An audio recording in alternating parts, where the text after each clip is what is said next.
Good afternoon, it's Jeff Christian. It's September 11th, 2020. Greetings from New York City, and here to talk a little bit about precious metals. CPM Group released its September issue of its Precious Metals Advisory yesterday, and we had a few special topics in there, new additional information about things going on in the markets that people should know about. So that's what I'm going to talk about today. The overall view of the markets is that the next 4 months, the rest of the year, are going to be very interesting for the world and for the world of precious metals, gold, silver, platinum, and palladium. We are seeing some signs of economic recovery, but there are still very severe economic problems in the United States, Europe, China, really around the world. And those are going to have an effect. We have the election coming up in the United States. September and October will be very volatile. There'll be a lot of revelations on both sides of the election, scandals being trying to be created and such. And then November and December, we're going to have the post-election problems and chaos, which could be quite volatile and possibly even violent, the way things are going in the United States.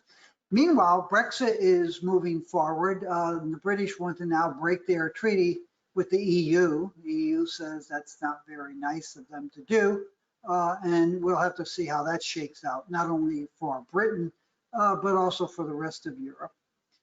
China and the United States remain hostile. The United States is threatening various issues as early as next week. That's not going away. The U.S. hostility toward any number of other countries is not going away. We have problems with Russia. North Korea is waiting in the wings, thinking about what it wants to do next. There are a lot of things going on that could cause the precious metals markets to be volatile. We still expect prices to rise, and we expect them to be strong in the remainder of this year, and we expect them to be strong in early 2021. I'm not necessarily one of those people who thinks that once the calendar changes, everything will be better. I think that a lot of the problems that we have now are not going to go away with the end of the year. They're going to be here in 2021, and frankly, for a number of years to come. I wanted to talk about one thing that we're watching in the precious metals markets. We've seen 27 million ounces of gold added to gold ETFs March through July. And we've seen about 320 million ounces of silver added to silver ETF holdings March through August. And a lot of people use those numbers as surrogates for investment demand, or a subset of investment demand. And we do too. It's a good measure of what investors are doing in terms of buying physical gold and silver. Not all investors invest in ETFs. A lot of investors avoid them, but it is a subset of the investment community. That said, you start looking at those numbers, 27 million ounces of gold, 320 million ounces of silver, and say, that's an enormous amount of metal for investors to be buying. So we started doing some research. And it turns out that if you go back to March, we had a very big decline in precious metals prices, along with other assets. You know, the stock market collapsed, bond prices rose sharply. We had a major problem. And in that problem, a lot of investors were selling their gold and silver. They were selling spot physical metal, local London.